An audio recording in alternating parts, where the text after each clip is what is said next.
Good morning, everyone. Once again, it's Samir Sir here in front of you with the seventh lecture of chapter Organic Chemistry.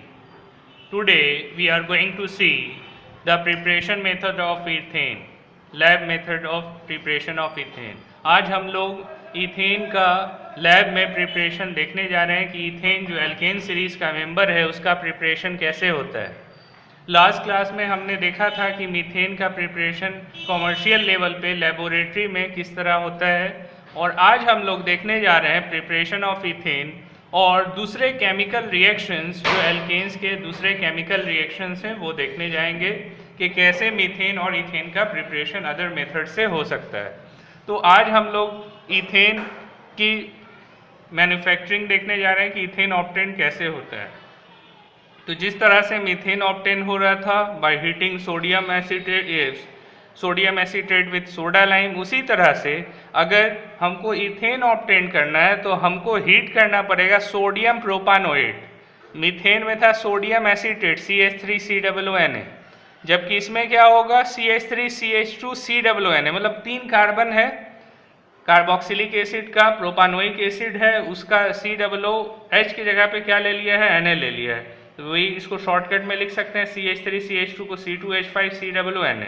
तो इसको क्या कहते हैं, sodium प्रोपानोएट कहा जा रहा है। इसका रिएक्शन किससे करवाना है, सोडा लाइम से। अब पता है आपको कि सोडा लाइम में किसका यूज होता है, कौन केमिकली रिएक्ट करता है, तो NaOH। जबकि CaO क्या है, आपका डिहाइड्रेटिंग एजेंट है, डेलिक्यूसेंट प्रॉपर्टी शो करता है, वाटर को एब्जॉर्ब करता है उसे उस इन्वायरमेंट से जहाँ पे उसको रखा जाता है। तो अब इसी तरह से C2H5COO पे माइनस आएगा, Na पे प्लस आएगा। उसी तरह यहाँ पे भी Na पे प्लस आएगा, OH पे माइनस जाएगा। डबल डिस्प्लेसमेंट रिएक्शन होगा, प्लस वाला माइनस के साथ, माइनस वाला प्लस के साथ जुड़ जाएगा। अब यहाँ पे ध्यान रखना है कि NaO पे आपका माइनस आएगा, H पे प्लस आएगा, ठीक है, C2H5 पे प्लस और यहाँ पे NaO पे माइनस, ठीक है, और H पे प्लस। तो अब क्या होगा कि यहाँ पे दो पार्ट हो गया आपका C2H5COO, ये अलग पार्ट हो गया, ये वाला पार्ट जो है अलग हो गया। तो इसमें क्या होता है कि Na जो है वो कंबाइन करेंगे इस कंप्लीट पार्ट से, और जो C2H5 है वो इसके H प्लस से जुड़ जाता है।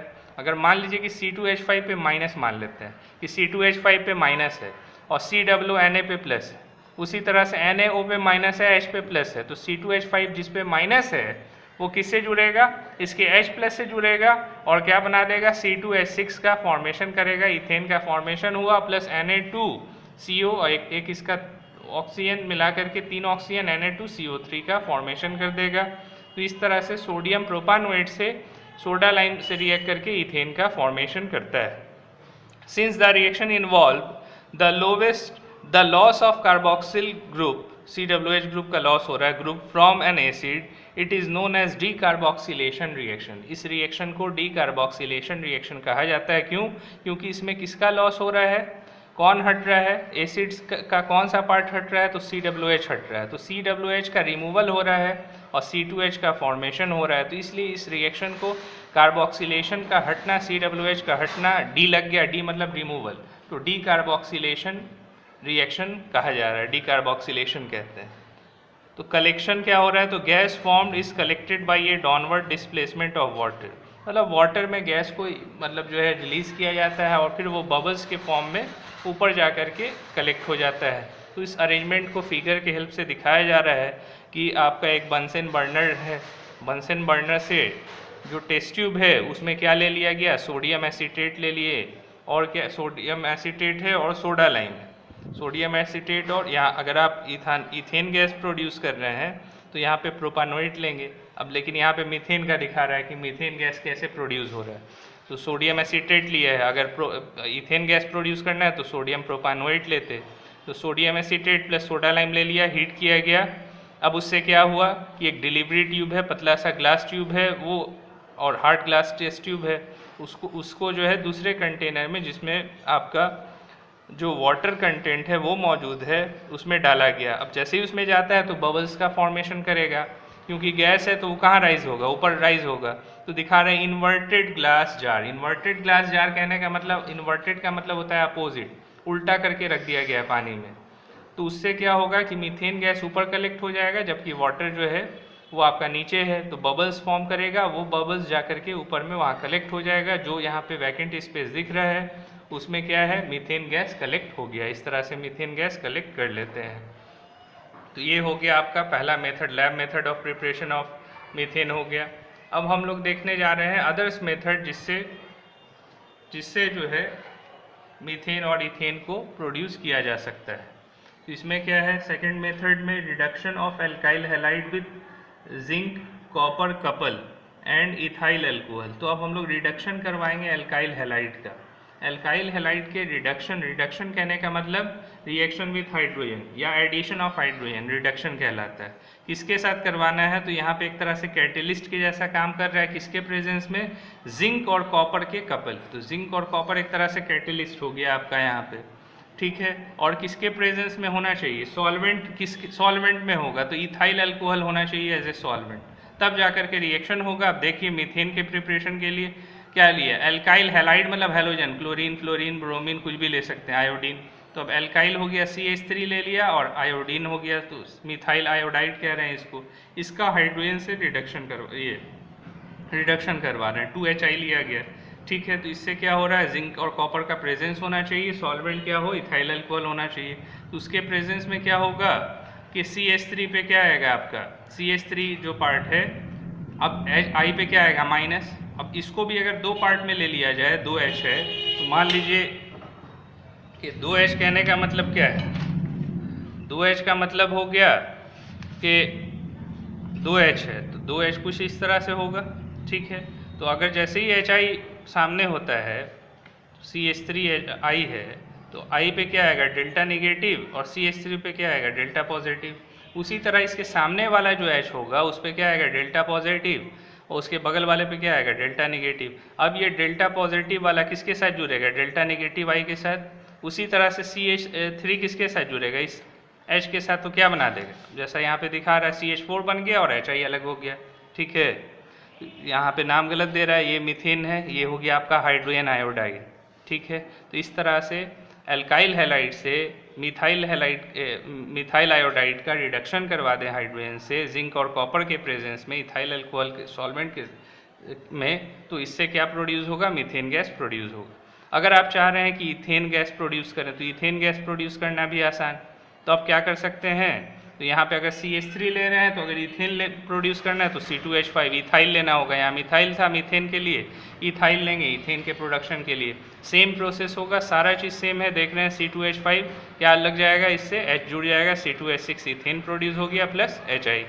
अब ज़रूरी नहीं है कि आयोडीन ही ले रहे हैं, हैलाइड की जगह पे हम लोग ब्रोमीन भी ले सकते हैं। अब जैसे दिखा रहा है यहाँ पे C2H5Br, हाइड्रोजन से करवा दीजिए, C2H6 इथेन बनेगा प्लस HBr। लेकिन ये बहुत इंपॉर्टेंट है एरो के ऊपर इस चीज़ को मेंशन करना कि जिंक और कॉपर जो है ज़रूरी है, जो कैटेलिस्ट है, और इथाइल अल्कोहल क्या है, यहाँ पे सॉल्वेंट है, ठीक है। अब इस चीज़ को यहाँ पे और मेंशन किया जा रहा है कि zinc metal in zinc copper couple reacts with alcohol to produce nascent hydrogen which reduces the alkyl halide to alkane. याद रखना है कि अब इस जिंक का क्या काम है, तो इस जिंक का काम है कि नेसेंट हाइड्रोजन किसको कहते हैं, अगर सिर्फ एक हाइड्रोजन, अकेला हाइड्रोजन है, ऐसे जनरली हाइड्रोजन H2 के फॉर्म में होता है, लेकिन अगर आप चाह रहे हैं कि सिर्फ अकेला हाइड्रोजन हो, तो उसके लिए आपको क्या करना पड़ेगा, जिंक को लेना होगा। तो जिंक क्या प्रोड्यूस करता है, जिंक अल्कोहल से रिएक्ट करेगा, ठीक है। उसका मैकेनिज्म है, वहाँ यहाँ हम लोगों को मैकेनिज्म नहीं पढ़ना है, तो सिर्फ सिंपली जान लीजिए कि जिंक जो है अल्कोहल से रिएक्ट करेगा। जब जिंक अल्कोहल से रिएक्ट करेगा तो नेसेंट हाइड्रोजन, अकेला हाइड्रोजन अगर है तो उसको नेसेंट हाइड्रोजन कहते हैं। तो जिंक जो है अल्कोहल से रिएक्ट करके नेसेंट हाइड्रोजन प्रोड्यूस करता है। वही हाइड्रोजन जो है फिर मिथाइल आयोडाइड, इथाइल आयोडाइड या इथाइल ब्रोमाइड से रिएक्ट करके आपको मीथेन, इथेन प्रोड्यूस करता है, ठीक है। तो पहला दूसरा मेथड हो गया by reduction with alkyl halide, methane, ethane मिल गया। तीसरा मेथड है ओनली फॉर मीथेन, मीथेन बनाने के लिए इस मेथड का यूज़ किया जाता है। अब इस मेथड में क्या है, methane can also be obtained by adding water और dilute HCl at room temperature to aluminium carbide. अगर एल्यूमिनियम कार्बाइड में आप वाटर डाल दें या डाइल्यूट HCl डाल देंगे तो उससे भी मीथेन गैस प्रोड्यूस होता है। इसको लैब में भी बनाया जा सकता है। तो Al4C3 इसको क्या कह रहे हैं, एल्यूमिनियम कार्बाइड। इसका रिएक्शन किससे हो रहा है, वाटर से भी हो सकता है, HCl से भी हो सकता है। तो उसके रिजल्ट में क्या प्रोड्यूस करेगा, ये 3 मॉलिक्यूल्स ऑफ मीथेन प्रोड्यूस करेगा प्लस एल्यूमिनियम हाइड्रोक्साइड का 4 मॉलिक्यूल्स प्रोड्यूस करेगा। तो याद रखिए, by addition of HCl at room temperature to aluminium carbide methane gas is produce, methane gas को प्रोड्यूस किया जा सकता है इस मेथड से भी। और भी मेथड्स हैं प्रिपेयर करने के। अब ये जो है अगला मेथड, ये किस चीज़ के लिए है, ओनली फॉर इथेन, इथेन के लिए इस मेथड का यूज़ करना है। क्या है, ethane can be obtained bye catalytic hydrogenation of ethene और इथाइन। इथीन किसको कहते हैं, इथ का मतलब दो कार्बन वाला, इन मतलब कार्बन कार्बन के बीच डबल बॉन्ड। तो अगर कार्बन कार्बन के बीच डबल बॉन्ड है, उसका हाइड्रोजन से रिएक्शन करवा दिया जाए, किस कैटेलिस्ट के प्रेजेंस में, निकल के प्रेजेंस में, टेम्परेचर क्या होगा 250 डिग्री सेल्सियस। तो डबल बॉन्ड टूटेगा और दोनों, एक बॉन्ड टूटने से दोनों कार्बन से हाइड्रोजन अटैच हो जाएगा और आपको इथेन गैस प्रोड्यूस हो जाएगा। ठीक है, तो इसको क्या कहते हैं, इथेन कैसे प्रोड्यूस होगा, obtained by catalytic hydrogenation of ethene और इथाइन। कैटालिटिक हाइड्रोजनेशन में हाइड्रोजन से रिएक्शन होगा इथीन इथाइन का, किसके प्रेजेंस में, कैटेलिस्ट के प्रेजेंस में। निकल, टेम्परेचर याद ना हो, डेल्टा का साइन दे देना है, हीट कर रहे हैं वहाँ पे। उसी तरह इथाइन से कैसे प्रोड्यूस होगा, अब इथाइन ट्रिपल बॉन्डेड है, तो अब इथीन में आप एक हाइड्रोजन का मॉलिक्यूल ले रहे हैं, जबकि इथाइन में क्या लेना होगा, 2 हाइड्रोजन का मॉलिक्यूल लेना होगा। और यहाँ ट्रिपल बॉन्ड है, 2 बॉन्ड टूटेगा, और 2 बॉन्ड टूटने से दो हाइड्रोजन दोनों कार्बन से जाके अटैच होगा निकल के प्रेजेंस में, टेम्परेचर वही है, और CH3 इधर भी हो जाएगा, CH3 इधर भी हो जाएगा, इथेन गैस प्रोड्यूस हो जाएगा। तो इस तरह से इथेन गैस को बनाया जा सकता है, लैब में प्रिपेयर कर सकते हैं। ठीक है, तो अब इसके बाद क्या है, दूसरा तरीका भी है इथेन को बनाने का। ऑन वार्मिंग मिथाइल आयोडाइड या methyl bromide with sodium in presence of dry ether. अगर हम लोग मिथाइल आयोडाइड को सोडियम के साथ गर्म करें, ठीक है, मिथाइल आयोडाइड को सोडियम के साथ गर्म करें, किसके प्रेजेंस में, ड्राई ईथर के प्रेजेंस में, तो उससे भी इथेन बन जाता है। बहुत इंपॉर्टेंट रिएक्शन है जिसका नाम है वुड्स रिएक्शन। अब वुड्स रिएक्शन में करते क्या है, तो वुड्स रिएक्शन में 2 मॉलिक्यूल्स लिया जाता है एल्काइल हैलाइड का, कुछ भी ले लीजिए। अब देख रहे हैं मिथाइल आयोडाइड लिया गया है, एक तरफ मिथाइल आयोडाइड लिया, दूसरे साइड भी मिथाइल आयोडाइड लिया है, और बीच में 2 सोडियम लेना है, 2 सोडियम का एटम होगा। एरो के ऊपर में ज़रूर लिखना है ड्राई ईथर। अब क्या होगा, तो 2NaI अलग हो जाएगा, अब इधर इसका I और इसका भी I दोनों आकर के जुड़ जाएगा। ठीक है, Na के साथ 2NaI प्रोड्यूस करेगा, ये 2NaI यहाँ पे नहीं दिया हुआ है, 2NaI होगा। और ये CH3 उस CH3 से जाकर के जुड़ जाएगा बॉन्ड से, CH3 इथेन का फॉर्मेशन होगा, 2 सोडियम आयोडाइड का मॉलिक्यूल निकल जाएगा। इस तरह से इथेन बनाते हैं, किस रिएक्शन से, वुड्स रिएक्शन से। तो this reaction is referred to as Wurtz reaction and is not suitable for preparation of alkane with odd number of carbon atom. हमेशा even number of carbon atom मिलेगा, double मिलेगा। ऐसा नहीं होगा कि सिंगल आपको कार्बन मिल जाएगा या प्रोपेन बन जाएगा या पेंटेन बन जाएगा। प्रोपेन, पेंटेन और हेक्सेन नहीं बनेगा, इससे हमेशा जो है प्रोपेन, पेंटेन और हेप्टेन जैसे कंपाउंड नहीं बनेंगे, हमेशा इवन नंबर वाले कंपाउंड। अब इधर में देखिए 2 कार्बन लिया गया, एक मॉलिक्यूल लिया गया ना मिथाइल आयोडाइड का, तो इससे कितना बन गया, 2 कार्बन हो गया। तो अगर 2 लेते तो 4 होता है, इस तरह से डबल हो जाता है। तो याद रखना है, दोबारा से 2 मॉलिक्यूल मिथाइल आयोडाइड का लेना है, सोडियम के साथ रिएक्ट करवाना है 2 सोडियम से ड्राई ईथर के प्रेजेंस में, तो इथेन बनेगा। उस रिएक्शन को क्या कहेंगे, वुड्स रिएक्शन कहेंगे। और वुड्स रिएक्शन से हमेशा याद रखना है कि odd number of carbon atom वाले एल्केन नहीं बनते, हमेशा इवन नंबर वाले कार्बन एटम बनते हैं, कार्बन कंपाउंड्स प्रोड्यूस होते हैं। ठीक है, तो यहाँ तक क्लियर हो गया। और फिर नोट में लिखा जा रहा है कि methane can not be obtained by this method. तो याद रखना है, मीथेन कैसा है, ऑड नंबर ऑफ कार्बन वाला है ऑर्गेनिक कंपाउंड, तो ये प्रोड्यूस नहीं होगा। मीथेन, प्रोपेन, पेंटेन ये सब प्रोड्यूस नहीं होंगे। क्या प्रोड्यूस होंगे, इथेन होगा, ब्यूटेन होगा, हेक्सेन होगा। अब जितना लेंगे उसका डबल इधर में प्रोड्यूस होगा। अब यहाँ मिथाइल ले रहे हैं तो इथेन प्रोड्यूस हुआ, इथाइल लेते तो क्या प्रोड्यूस होता, ब्यूटेन होता। ठीक है, अगर आप ब्यूटाइल लेते तो यहाँ पे क्या होता है, ऑक्टेन प्रोड्यूस होता है और डबल हो जाता है। तो याद रखना है कि 2 लेना होगा दोनों साइड से, तो यहाँ पे दोनों कंबाइन करके एक चेन बना देगा, डबल हो जाएगा कार्बन एटम की। ठीक है, अब आगे बढ़ते हुए हम लोग देखने जा रहे हैं फिजिकल प्रॉपर्टीज़। फिजिकल प्रॉपर्टी क्या होगा, कुछ पॉइंट्स भी दिया हुआ, points to remember. Natural gas which contain mostly methane. Natural gas में क्या होता है, मीथेन होता है, एसोसिएटेड विद पेट्रोलियम से रिलेटेड है। जबकि प्रोपेन और butane burn with very hot flame and are sold as liquefied petroleum gas. तो एलपीजी में क्या होता है, प्रोपेन और ब्यूटेन। एलपीजी में क्या होगा, प्रोपेन और ब्यूटेन। सीएनजी में क्या होगा, कंप्रेस्ड नेचुरल गैस में मीथेन। ये सब याद रखना है। They are kept as liquid under pressure. तो अब जानते हैं आप कि गैस सिलेंडर में गैसेस किस कंप्रेस लिक्विफाइड पेट्रोलियम गैस है गैस, लेकिन उसको इतना कंप्रेस किया गया, प्रेशर दिया गया कि वो लिक्विफाइड फॉर्म में, जैसे ही गैस का नोब ओपन करेंगे वो गैसियस फेज में, गैसियस फॉर्म में निकल के रिलीज होने लगता है। लेकिन होता तो लिक्विड फॉर्म में। कभी सिलेंडर को हिला के देखिएगा तो लिक्विड ही फॉर्म में होता है वो, क्योंकि कंप्रेस्ड है, प्रेशर से प्रेशर लगाया हुआ है, इसीलिए वो लिक्विड फॉर्म में है। जैसे ही प्रेशर रिलीज होता है वो आपका सॉलिड गैसियस फेज में रिलीज हो जाता है। ठीक है, तो वही कह रहा है कि butane is also used in portable blow torches and gas lighters. तो गैस लाइटर्स में और ब्लो टॉर्चेज में कौन सा गैस होता है, तो ब्यूटेन गैस मौजूद होता है। फिर है कि methane is also called marsh gas. पढ़ चुके हैं हम लोग पहले भी, मार्श गैस क्यों, because it is form bubbling from marshy places where it is form by the action of decomposition by bacteria on plants. तो डिकम्पोजिशन होता है प्लांट्स का, किसके द्वारा, बैक्टीरिया के द्वारा, तो उससे मीथेन गैस प्रोड्यूस होता है। क्योंकि मार्शी एरिया से मिल रहा है इसीलिए इसको मार्श गैस भी कहा जाता है। अब फिर दोबारा से आते हैं फिजिकल प्रॉपर्टीज़ पे। तो फिजिकल प्रॉपर्टी मीथेन का क्या है, नेचर। तो बतला रहा है कि नेचर कैसा है मीथेन का। Methane and ethane are colourless and colourless odourless gas. Methane और इथेन कैसा है, कलरलेस है, कोई कलर नहीं होता है मीथेन का। ऑर्डरलेस है, कोई स्मेल नहीं होता है। दूसरी बात सॉलिबिलिटी, सॉल्युबल इन वाटर। क्या सॉल्युबल होगा वाटर में, insoluble in water but soluble in organic solvent. क्यों, क्योंकि ये कैसे कंपाउंड है, कोवैलेंट कंपाउंड है। ऑर्गेनिक कंपाउंड्स जो है वो कोवैलेंट है। वाटर कैसा है आपका, पोलर कोवैलेंट कंपाउंड है। तो जो पोलर होगा वो पोलर को डिसॉल्व करेगा, वाटर पोलर है, जबकि ऑर्गेनिक कंपाउंड्स नॉन पोलर है। जबकि ऑर्गेनिक सॉल्वेंट जैसे कि अल्कोहल हो गया, ईथर हो गया, ठीक है, तो ये सब आपके नॉन पोलर सॉल्वेंट हैं। तो नॉन पोलर सॉल्वेंट में आपका मीथेन इथेन सॉल्युबल होगा।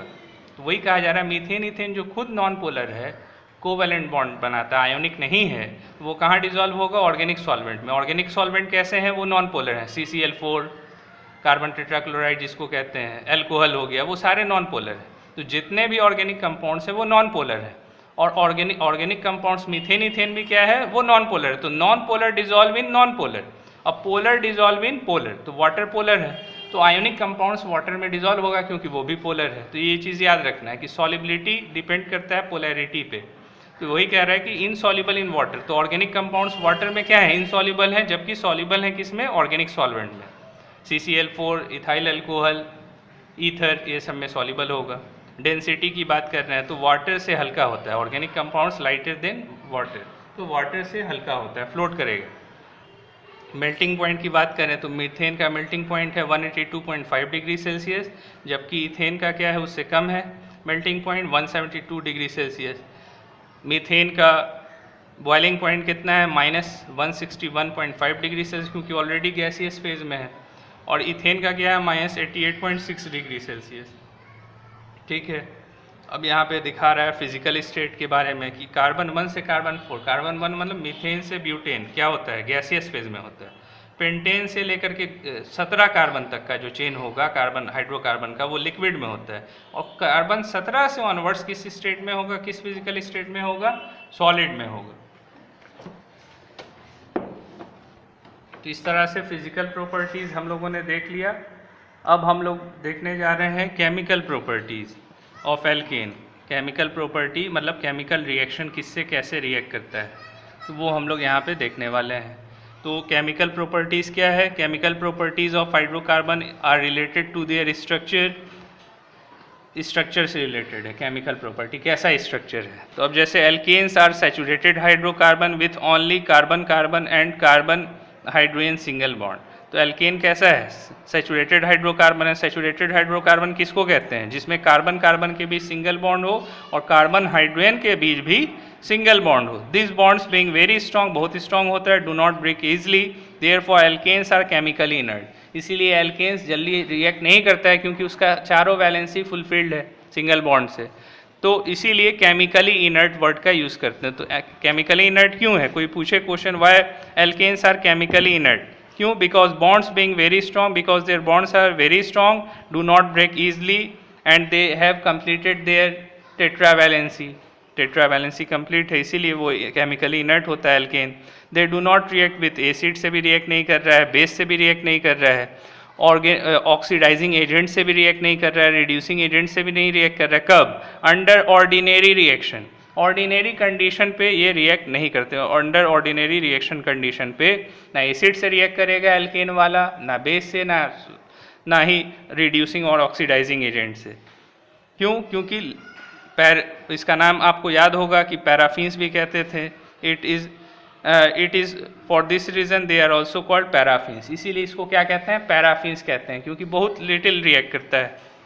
तो पैरा का मतलब हो गया लिटिल, एफिन्स का मतलब हो गया activity, little activity. However, they can take part in substitution reaction particularly with halogen। याद रखिएगा कि हेलोजन एल्केन जो है, सैचुरेटेड हाइड्रोकार्बन कौन सा रिएक्शन शो करेगा?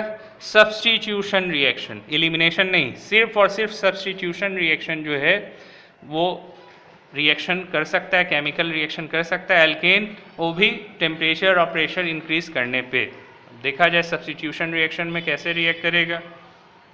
तो सब्स्टिट्यूशन रिएक्शन क्या है? तो substitution reaction are the reaction in which one or more hydrogen atom attach to carbon atom gets replaced or substituted by suitable atom or group of atom without any change in the structure of remaining part of the molecule।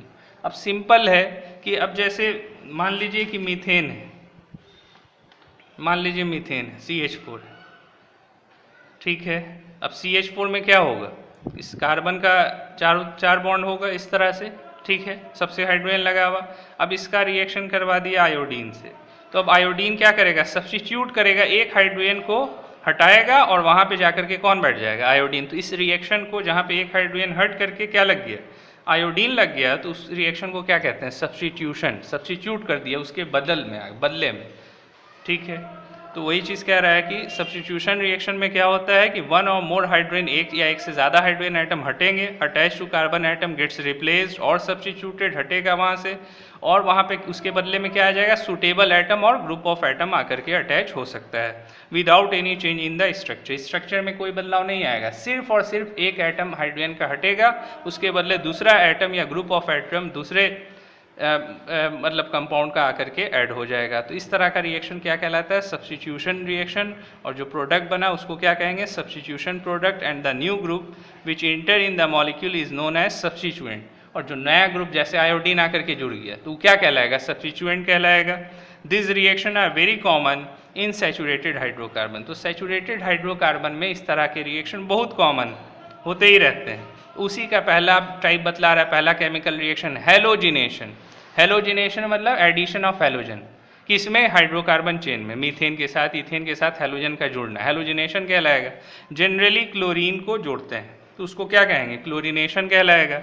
अब यहाँ पढ़ सकते हैं क्या कहला रहा है? Reaction of alkanes with chlorine in presence of sunlight. तो याद रखना है ये सनलाइट रहेगा तभी रिएक्शन होगा, सनलाइट नहीं होगा रिएक्शन नहीं होगा। तो सनलाइट, डिफ्यूज सनलाइट का होना ज़रूरी है हैलोजिनेशन के लिए, हैलोजन से रिएक्शन के लिए ऑर्गेनिक कंपाउंड का।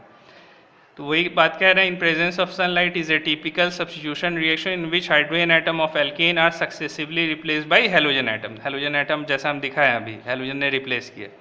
Mention reaction with chlorine in presence of diffuse sunlight to form methyl chloride. Methyl chloride बनाएगा जिसको क्लोरोमीथेन भी कहते हैं। इसका आपका आयुपेक नेम हो गया, मिथाइल क्लोराइड कॉमन नेम हुआ। In this reaction one hydrogen atom of methane has been substituted by chlorine, however in presence of excess chlorine it is possible to replace all hydrogen atom। ये भी कह रहा है कि अगर ज़्यादा chlorine ले लें तो अब पहले एक हाइड्रोजन हटा, फिर दूसरा हाइड्रोजन हट जाएगा, फिर तीसरा, चौथा, मतलब चारों हाइड्रोजन हट सकता है और वहाँ पे क्लोरीन एटम आकर के बैठ सकता है। ठीक है, अब देखेंगे एग्जाम्पल में। तो पहला है कि डाइक्लोरोमीथेन और मिथाइलिन क्लोराइड CH2Cl2 कहलाता है। उसी तरह से अगर दो हाइड्रोजन हटा के दो क्लोरीन है तो उसका नाम क्या होगा? डाइक्लोरोमीथेन कहलाएगा। और कॉमन नेम क्या हो जाएगा? Methylene chloride. उसी तरह अगर तीन हाइड्रोजन हटा के तीन क्लोरीन आ जाए तो इसका कॉमन नेम होगा ट्राइक्लोरोमीथेन, और आयुपेक नेम होगा, इसका कॉमन नेम हो गया आपका क्लोरोफॉर्म, और आयुपेक नेम होगा ट्राइक्लोरोमीथेन कहा जाएगा। क्लोरोफॉर्म कॉमन नेम बहुत फेमस है, याद रखना है। CaCl3 को क्लोरोफॉर्म कहते हैं, जिसमें मीथेन से तीन हाइड्रोजन हटा के तीन क्लोरीन जुड़ जाते हैं। उसी तरह से अगर सारा हाइड्रोजन हटा के क्लोरीन आ जाए तो उसका आयुपेक नेम क्या होगा? टेट्राक्लोरोमीथेन, और कॉमन नेम होगा कार्बन टेट्राक्लोराइड। तो अब इसको दिखा रहा है यहाँ पे ग्राफिकली, जो है टेबल बना करके यहाँ पे दिखाया जा रहा है इस चीज़ को कैसे कैसे बन रहा है, देख लीजिए। तो अब मीथेन कैसे बन रहा है? तो अब मीथेन में से क्लोरीन का रिएक्शन करवाया डिफ्यूज सनलाइट में, तो CH3Cl + HCl बन गया, ठीक है। अब इसको क्लोरोमीथेन कह रहे हैं, और इसका आयुपेक नेम और मिथाइल क्लोराइड कॉमन नेम हो गया, ठीक है। फिर CH3Cl को फिर अब जो प्रोडक्ट बना उसको फिर क्लोरीन से करवाइए। एक क्लोरीन तो ऐड हो गया, एक हाइड्रोजन हटा के, फिर एक हाइड्रोजन फिर हटेगा, अब CH2 हो गया। अब देख लीजिए CH3 की जगह क्या हो गया? CH2, और दो क्लोरीन हो गया, एक क्लोरीन जुड़ गया + HCl, डाइक्लोरोमीथेन कहा जा रहा है इसको, कॉमन नेम मिथाइल क्लोराइड।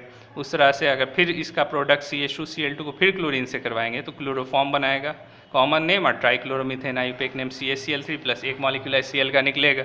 उसी तरह से क्लोरोफॉर्म को फिर क्लोरीन से करवाइए तो CCl4 बन जाएगा + HCl निकलेगा। इसका कॉमन नेम क्या हो गया? कार्बन टेट्राक्लोराइड, आयुपेक नेम है टेट्राक्लोरोमीथेन। सेम काम आप इथेन के साथ भी कर सकते हैं। अब इथेन में C2H6 है, इसका रिएक्शन क्लोरीन से करवाया, इथाइल क्लोराइड बना दिया + HCl निकला। डिफ्यूज सनलाइट ज़रूर रखना है। डिफ्यूज्ड कहने का मतलब डायरेक्ट सनलाइट नहीं दे रहे हैं, डिफ्यूज्ड मतलब थोड़ा डिफ्यूज्ड हो करके वो आ रहा है, ठीक है ना, डायरेक्टली नहीं आ रहा, इनडायरेक्टली। C2H5 फिर ले लिया क्लोरीन से, तो क्या बना देगा? क्योंकि इसके पास 6 हाइड्रोजन है तो इथेन का 6 रिएक्शन जाएगा, पॉसिबल है, 6 हाइड्रोजन हटाएगा। तो अब देखते जाइए, हर टाइम जो एक हाइड्रोजन कम होगा एक क्लोरीन जुड़ेगा, एक हाइड्रोजन कम होगा एक क्लोरीन जुड़ेगा। उस तरह से 6 हाइड्रोजन हटा करके लास्ट रिएक्शन में 6 क्लोरीन जुड़ गया। उसका नाम क्या दिया? 6 को क्या कहते हैं? हेक्सा। तो हेक्सा क्लोरो। अब 2 कार्बन को क्या कहते हैं? Ethane, hexa chloro ethane.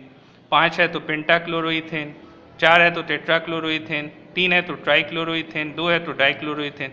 इस तरह से मीथेन और इथेन का रिएक्शन क्लोरीन से, हैलोजन से होता है, और क्लोरो इथेन, क्लोरोमीथेन, इस तरह से प्रोडक्ट बनते हैं डिफ्यूज सनलाइट के प्रेजेंस में, ठीक है। तो ये हो गया आपका पहला केमिकल रिएक्शन, क्लोरीनेशन, जिसको हैलोजिनेशन कह रहे हैं। किसका? सैचुरेटेड हाइड्रोकार्बन एल्केन का। याद रखना, एल्केन में सब्स्टिट्यूशन रिएक्शन ही होता है, इलिमिनेशन नहीं होगा, ठीक है। इलिमिनेशन रिएक्शन नहीं होगा या कोई और रिएक्शन नहीं होगा, सब्स्टिट्यूशन होता है एल्केन में, क्योंकि ये बहुत लेस्ट रिएक्टिव है। तो बस हाइड्रोजन हटेगा, दूसरा ग्रुप आकर के जुड़ेगा। दूसरा रिएक्शन है कंबर्शन और कंप्लीट ऑक्सीडेशन। ऑक्सीडेशन, कंबर्शन, जब भी वर्ड ये आए तो समझ जाइए कि ऑक्सीजन से रिएक्शन करवाना है, O2 वही है, देख लीजिए, और हीट करना है। Alkanes readily burns with non luminous flame. Flame कैसा होगा? नॉन ल्यूमिनस, ल्यूमिनस नहीं होगा, non luminous flame. In excess of air, excess of air लेना, एयर मतलब ऑक्सीजन, और oxygen to form carbon dioxide and water without evolution of large quantity of heat, it forms the basis of alkane as a fuel.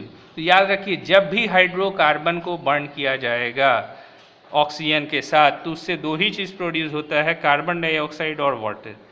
Carbon dioxide और water produce होगा in general. तो वही कह रहा है यहाँ पे, देख लीजिए कि तो उससे क्या प्रोड्यूस हो रहा है। तो अब दिखा रहा है यहाँ पे कि मीथेन है, मीथेन का रिएक्शन O2 से करवाया, हीट किया, क्या दे रहा है? CO2 + H2 प्लस थोड़ा सा हीट भी प्रोड्यूस होगा। तो water vapour, carbon dioxide, water vapour और हीट प्रोड्यूस होता है जब भी कंबर्शन करवाएंगे एल्केन का, चाहे वो मीथेन हो चाहे इथेन हो। इसी तरह से देखिए, इथेन का कंबर्शन करवा रहे हैं, ऑक्सीजन से रिएक्शन करवा रहे हैं, बैलेंस भी कर लेना है उसको हीट एंड ट्रायल मेथड से। तो क्या देगा? जब भी कंबर्शन होगा हाइड्रोकार्बन का, ऑक्सीजन से रिएक्शन करेगा हाइड्रोकार्बन, क्या देगा? कार्बन डाइऑक्साइड और वाटर H2O प्रोड्यूस होगा प्लस हीट, ठीक है। तो ये हो गया कंबर्शन और कंप्लीट ऑक्सीडेशन। जब कंप्लीट एक्सेस ऑफ एयर है तब ये काम होगा, लेकिन अगर एयर कम हो जाए, इनकम्प्लीट कंबर्शन मतलब एयर कम है, लिमिटेड एयर है, लिमिटेड ऑक्सीजन है, तब क्या होगा इनकम्प्लीट ऑक्सीडेशन में? When an alkane is burned in insufficient supply of oxygen, carbon monoxide या सिर्फ carbon black may be form. Carbon dioxide नहीं बनेगा, क्योंकि ऑक्सीजन कम है। अब बर्न कर रहे हैं आप, तो अब देख लीजिए मीथेन है, नीचे में लिख दिया लिमिटेड, मतलब ऑक्सीजन कम है, तो क्या देगा? कार्बन डाइऑक्साइड नहीं देगा, ऑक्सीजन का घट जाएगा, कार्बन मोनोऑक्साइड देगा प्लस वाटर। उसी तरह इथेन को भी अगर लिमिटेड ऑक्सीजन से ऑक्सीडेशन करवा रहे हैं, इनकम्प्लीट ऑक्सीडेशन करवा रहे हैं या इनकम्प्लीट कंबर्शन लिख दे रिएक्शन क्वेश्चन में, तो उससे क्या कार्बन मोनोऑक्साइड और वाटर वेपर प्रोड्यूस होगा। और अगर और कम कर दिया, बहुत कम ऑक्सीजन है, वेरी लेस ऑक्सीजन, और उसका ऑक्सीडेशन करवा रहे हैं आप, ठीक है, तब उस केस में क्या होगा? सिर्फ कार्बन ब्लैक, कोक जिसको कहते हैं, कार्बन ब्लैक, कालिक, carbon black plus H2O produce होगा। सेम काम इथेन के साथ भी होगा, लिमिटेड, वेरी लिमिटेड ऑक्सीजन होगा या वेरी लिमिटेड एयर होगा, वेरी लिमिटेड कंबशन होगा, तो कार्बन ब्लैक प्रोड्यूस करेगा। 3 तरह का रिएक्शन होगी, excess of air, limited supply of air, और very limited supply of air, या वेरी लेस एयर या ऑक्सीजन या कंबशन। तो 3 तरह का रिएक्शन आपने देखा कंबशन का। तो पहला हो गया हेलोजिनेशन, दूसरा क्या हो गया? कंबशन। कंबशन 3 तरह का, कंप्लीट ऑक्सीडेशन, इनकम्प्लीट ऑक्सीडेशन या कंबशन, और very less limited supply of oxygen के केस में।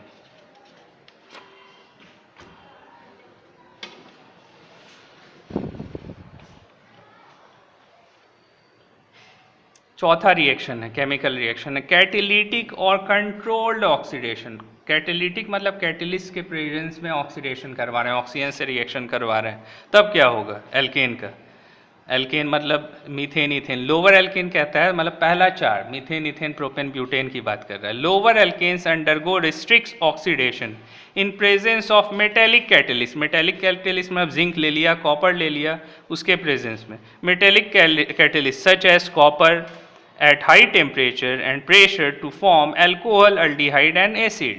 याद रखना है, इसका रिएक्शन आगे होगा कि कंट्रोल ऑक्सीडेशन अगर मीथेन का, इथेन का करवा रहे हैं, किसके प्रेजेंस में, किसके साथ? तो मेटेलिक कैटेलिस्ट जैसा कॉपर है, जिंक है, अंडर हाई टेम्परेचर और प्रेशर में करवाइएगा, तो उस मीथेन से क्या बन जाएगा? Methyl alcohol. इथेन से क्या बन जाएगा? Ethyl alcohol. उस इथेन से क्या बन जाएगा? अल्डीहाइड।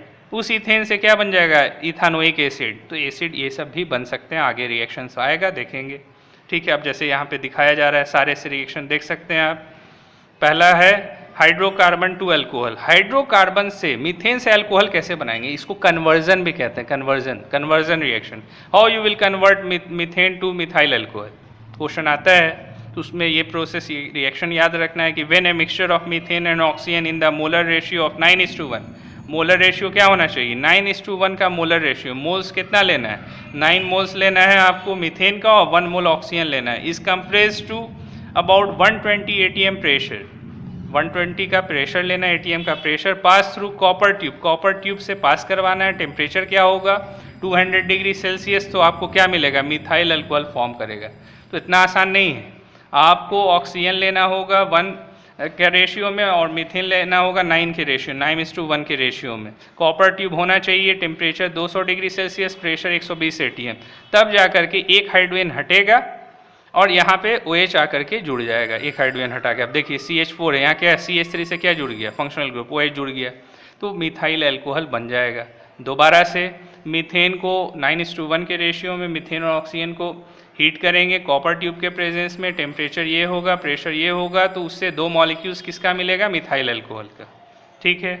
सिमिलरली इथाइल अल्कोहल बना सकते हैं कि similarly ethane yield ethyl alcohol. तो C2H6 ले लेंगे, ऑक्सीजन से रिएक्ट कराएंगे, कॉपर ट्यूब होना ही चाहिए, टेम्परेचर ये होना ही चाहिए, प्रेशर 120 ATM होना चाहिए। तो उससे क्या बन जाएगा? C2H6 से एक हाइड्रोजन हट के OH लग जाएगा, इथाइल अल्कोहल बना देगा, ठीक है। अब उसी तरह से हाइड्रोकार्बन टू अल्डीहाइड। अब मीथेन, इथेन से अल्डीहाइड कैसे बनाएंगे? पॉज करो। सेकेंड में हाइड्रोकार्बन टू अल्डीहाइड। हाइड्रोकार्बन मतलब मीथेन, इथेन से अल्डीहाइड, मीथेन अल्डीहाइड या इथेन अल्डीहाइड कैसे बनाएंगे? तो उसके लिए है कि when methane is mixed with oxygen, oxygen से मिक्स्ड होगा, and pass through heated molybdenum oxide. अब वहाँ पे क्या ले रहे थे? Copper tube. अल्कोहल बनाने के लिए कौन सा लेना है? Catalyst, copper tube. और अल्डीहाइड बनाने के लिए कौन सा कैटेलिस्ट लेना है? Molybdenum oxide. मोलिब्डेनम का सिंबल होता है MO, M capital O small. Molybdenum oxide का फॉर्मूला होगा MOO। तो अब O जो है, MO जो है मोलिब्डेनम का सिंबल हुआ, और O जो हो गया ऑक्साइड का, तो उसको जो है हम लोग इस तरह से MOO इस तरह से दिखाते हैं, मॉलिब्डेनम ऑक्साइड को कुछ इस तरह से MOO भी लिखा जा सकता है, ठीक है। तो अब याद रखिएगा कि अल्कोहल, अगर हाइड्रोकार्बन से अल्कोहल बनाना है तो कॉपर ट्यूब लेंगे, और ऑक्सीजन से तो दोनों ही में रिएक्शन होगा, ऑक्सीडेशन ही होगा एक तरह का। तो जब ऑक्सीडेशन करवाइएगा मीथेन का तो कॉपर ट्यूब के साथ तो अल्कोहल बनाएगा, जितना कार्बन मीथेन में है उतना ही कार्बन वाला अल्कोहल बनेगा, मिथाइल अल्कोहल बनेगा। उसी तरह का एल्डिहाइड बनाना है तो आपको कौन सा कैटेलिस्ट लेना होगा, मॉलिब्डेनम ऑक्साइड। सेम काम होगा, ऑक्सीडेशन होगा, ऑक्सीजन से रिएक्शन होगा। मीथेन का टेम्परेचर क्या लेंगे, 350 से 500 डिग्री सेल्सियस, क्या दे देगा, SCHO। CHO किसका है, एल्डिहाइड का CHO है। अब एक ही कार्बन है तो उसको क्या कहेंगे, मीथेनल, आयुपेक नेम है, और कॉमन नेम कहलाता है एक कार्बन वाले को फॉर्मल्डिहाइड कहा जाता है, फॉर्मल्डिहाइड। तो SCHO को क्या कहते हैं, फॉर्मल्डिहाइड। फॉर्मल्डिहाइड एक कार्बन अगर हो तो उसको कॉमन नेम में फॉर्मल कहा जाता है। अल्डिहाइड ग्रुप लगा हुआ है CHO तो उसको फॉर्मल्डिहाइड कह रहे हैं, प्लस H2O प्रोड्यूस होगा। उसी तरह से अगर इथेनल्डिहाइड बनाना है, ठीक है, इथेनल कहा जाता है। आयुपेक जब आएगा तो देखिएगा उसका इथेनल लगता है अल्डिहाइड में लास्ट में। तो इथेन है तो under similar condition yield acetaldehyde. एसिटा का मतलब होता है दो कार्बन और उसके लास्ट में CHO लगा रहेगा। अब देख लीजिए C2H6 का ऑक्सीडेशन करवा रहे हैं, मॉलिब्डेनम ऑक्साइड रहना चाहिए तभी एल्डिहाइड बनेगा। 350 से 500 डिग्री सेल्सियस टेम्परेचर, तो क्या हो गया, CH3CHO, CHO आकर के जुड़ गया, C डायरेक्ट जुड़ा हुआ होता है इसमें, ठीक है, प्लस H2O। इसमें जो है जो दिखा रहा है वो किस तरह से जुड़ा हुआ है वो हम दिखा दें। तो SCHO जो है, तो SCHO में C ले लेना है, इधर में H हो गया, ठीक है। इधर में अल्डिहाइड में कैसे होता है, डबल बॉन्ड O और H, ये आपका अल्डिहाइड है फंक्शनल ग्रुप, ठीक है। या इसी को इस तरह से CHO भी लिख सकते हैं, वही बात है। तो अल्डिहाइड फंक्शनल ग्रुप है उसमें, और अगर इसको फॉर्मल्डिहाइड कह रहे हैं और आयुपेक नेम पूछा जाएगा तो इसको क्या कहेंगे, मीथेनल। ई हटा के मीथेन का AL लग जाएगा, क्योंकि फंक्शनल ग्रुप इसका सफिक्स क्या लगता है, अल लगता है अल्डिहाइड में, तो मीथेनल हो जाएगा इसका आयुपेक नेम। उसी तरह से एसिटा का मतलब दो कार्बन। अब इसको दिखाने के लिए CH3CHO भी लिख सकते हैं, और अगर इसको ओपन करेंगे तो कैसे लिखाएगा, C है, 3H हो गया इस C से, और ये C डायरेक्ट C ही से अटैच होगा, फिर डबल बॉन्ड O लगा देंगे और H, 4 वैलेंसी फुलफिल हो रहा है। अब इसमें कौन सा फंक्शनल ग्रुप है, CHO। इसके कार्बन को भी काउंट करना है, 1 2 दो कार्बन है, इथेन, ठीक है, E हटा करके अल लगाना है, इथेनल, और कॉमन नेम क्या हो जाएगा इसका, एसिटल्डिहाइड कहलाता है, ठीक है। तो एसिटल्डिहाइड हो गया, CH3CHO प्लस वाटर यील्ड किया यहाँ पे। उसी तरह से alcohol and aldehyde obtained from catalytic oxidation of alkenes undergo oxidation with oxidizing agents such as acidified dichromate।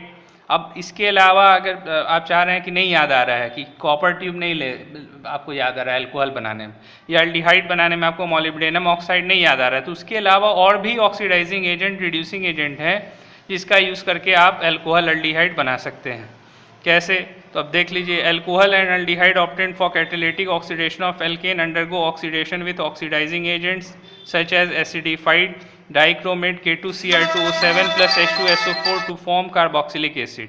अगर अल्कोहल को जो बना ऊपर में अल्डिहाइड या अल्कोहल को, अब जैसे अल्कोहल है CH3OH, इसका ऑक्सीडाइजिंग एजेंट से रिएक्शन करवा दीजिए। ऑक्सीडाइजिंग एजेंट नेसेंट ऑक्सीजन देता है, सिंगल O, ठीक है। तो किससे मिला ये सिंगल O, K2Cr2O7 और H2SO4 लिया तो इससे नेसेंट ऑक्सीजन मिल गया। K2Cr2O7 से याद रखना है, नेसेंट ऑक्सीजन मिलता है, ये क्या करवाएगा, इसका ऑक्सीडेशन करवाएगा। तो जब ऑक्सीडेशन होगा तो इधर में आपको क्या मिल जाएगा, SCHO, फॉर्मल्डिहाइड मिला, ठीक है। तो अल्कोहल से एल्डिहाइड बनाने का तरीका हो गया, CH3OH है, इधर में क्या हो गया, कार्बन तो एक ही है ना, SCHO हो गया, ठीक है। फिर SCHO का फिर ऑक्सीडेशन करवा दें, किसके प्रेजेंस में, ऑक्सीडाइजिंग एजेंट के प्रेजेंस में, कौन है, तो K2Cr2O7 है प्लस H2SO4 है। तो फिर क्या दे देगा, अल्डिहाइड से क्या मिल जाएगा, कार्बोक्सिलिक एसिड, ओइक एसिड, एक कार्बन वाला है, ठीक है। COH ग्रुप को ओइक एसिड लगाते तो क्या बोलेंगे, मीथानोइक एसिड, आयुपेक नेम, और कॉमन नेम क्या है इसका, फॉर्मिक एसिड, HCOH। तो अल्कोहल से अल्डिहाइड, अल्डिहाइड से ओइक एसिड बनाने का तरीका है। क्या लेना है आपको, डाइक्रोमेट लेना है, एसिडिफाइड डाइक्रोमेट, इसको पोटाशियम डाइक्रोमेट भी कहा जाता है। और H2SO4 के प्रेजेंस में पहले अल्कोहल से ऑक्सीडेशन होकर एल्डिहाइड बनेगा और फिर एल्डिहाइड का ऑक्सीडेशन होकर के वही एसिड कार्बोक्सिलिक